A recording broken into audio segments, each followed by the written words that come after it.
Bayangkan Anda sedang mencari informasi tentang sebuah perusahaan di internet.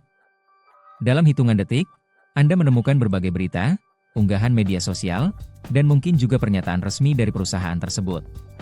Tanpa sadar, semua informasi itu mulai membentuk persepsi Anda. Apakah perusahaan tersebut terlihat profesional? Apakah mereka dipercaya oleh masyarakat? Atau justru sebaliknya, proses terbentuknya persepsi inilah yang menjadi salah satu fokus utama dalam dunia kehumasan atau public relations. Kehumasan bukan sekadar membuat siaran pers atau mengelola media sosial. Lebih dari itu, kehumasan adalah strategi komunikasi yang dirancang untuk membangun hubungan yang baik antara organisasi dan publiknya. Dalam dunia yang dipenuhi arus informasi seperti sekarang, peran kehumasan menjadi semakin penting karena setiap pesan yang disampaikan dapat memengaruhi citra sebuah organisasi. Secara sederhana, kehumasan dapat dipahami sebagai upaya yang dilakukan secara terencana dan berkelanjutan untuk menciptakan saling pengertian antara organisasi dan publik. Publik yang dimaksud di sini sangat luas.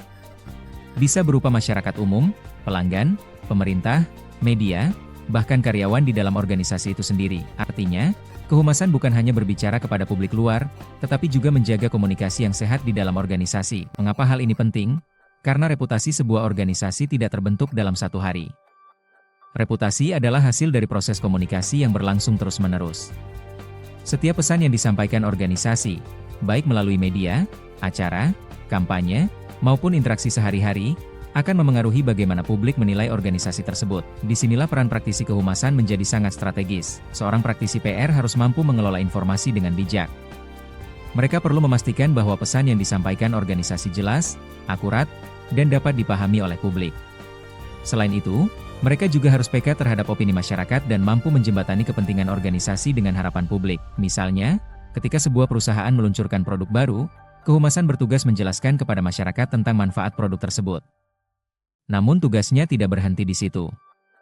Jika muncul kritik atau pertanyaan dari publik, kehumasan juga harus mampu memberikan penjelasan yang transparan dan membangun dialog yang positif. Dengan kata lain, kehumasan bukan hanya tentang menyampaikan informasi, tetapi juga tentang membangun kepercayaan. Kepercayaan adalah fondasi utama dari reputasi.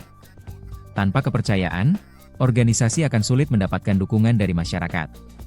Sebaliknya, jika sebuah organisasi berhasil menjaga komunikasi yang terbuka dan jujur, publik cenderung memiliki persepsi yang lebih positif terhadap organisasi tersebut. Selain itu, kehumasan juga berperan penting dalam mengelola citra organisasi. Citra atau image adalah gambaran yang terbentuk di benak publik tentang suatu organisasi. Citra ini bisa dipengaruhi oleh banyak faktor, seperti pemberitaan media, pengalaman pelanggan, aktivitas sosial perusahaan, hingga cara organisasi merespon sebuah masalah. Karena itu, kehumasan perlu bekerja secara strategis. Mereka tidak hanya menyampaikan informasi secara reaktif, tetapi juga merancang berbagai program komunikasi yang dapat memperkuat citra organisasi. Contohnya adalah kegiatan tanggung jawab sosial perusahaan atau corporate social responsibility. Melalui program-program sosial, organisasi dapat menunjukkan bahwa mereka tidak hanya berorientasi pada keuntungan, tetapi juga peduli terhadap masyarakat dan lingkungan. Kegiatan seperti ini seringkali menjadi bagian dari strategi kehumasan untuk membangun citra positif di mata publik. Namun dalam praktiknya, pekerjaan kehumasan tidak selalu mudah. Salah satu tantangan terbesar adalah menghadapi situasi krisis komunikasi. Krisis bisa terjadi kapan saja. Misalnya ketika perusahaan menghadapi isu produk bermasalah, kritik dari masyarakat, atau pemberitaan negatif di media. Dalam situasi seperti ini, kehumasan harus bergerak cepat untuk memberikan klarifikasi dan menjaga kepercayaan publik. Jika krisis tidak ditangani dengan baik, reputasi organisasi bisa rusak dalam waktu singkat. Sebaliknya, jika komunikasi krisis dilakukan secara tepat, dengan transparansi, empati, dan tanggung jawab, organisasi justru dapat menunjukkan integritasnya kepada publik. Hal ini menunjukkan bahwa kehumasan bukan sekadar fungsi komunikasi biasa, melainkan bagian penting dari manajemen organisasi. Di era digital saat ini, peran kehumasan juga semakin berkembang. Media sosial telah mengubah cara organisasi berkomunikasi dengan publik.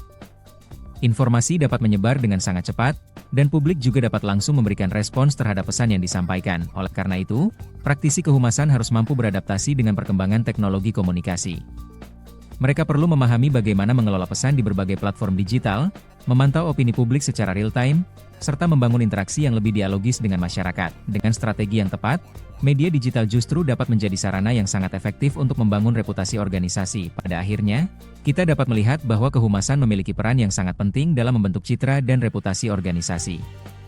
Melalui komunikasi yang terencana, transparan, dan berkelanjutan, Organisasi dapat membangun hubungan yang kuat dengan publiknya. Dari sinilah reputasi yang baik terbentuk, bukan hanya dari apa yang organisasi katakan, tetapi juga dari bagaimana mereka berkomunikasi dan bertindak. Jadi, ketika kita melihat sebuah organisasi memiliki citra yang positif di mata masyarakat, kemungkinan besar ada strategi kehumasan yang bekerja di baliknya. Dari informasi yang disampaikan, hubungan yang dibangun, hingga kepercayaan yang dijaga, semuanya berkontribusi dalam membentuk reputasi organisasi. Dan itulah sebabnya, dalam dunia komunikasi modern, kehumasan bukan lagi sekadar pelengkap, tetapi telah menjadi bagian penting dari keberhasilan sebuah organisasi.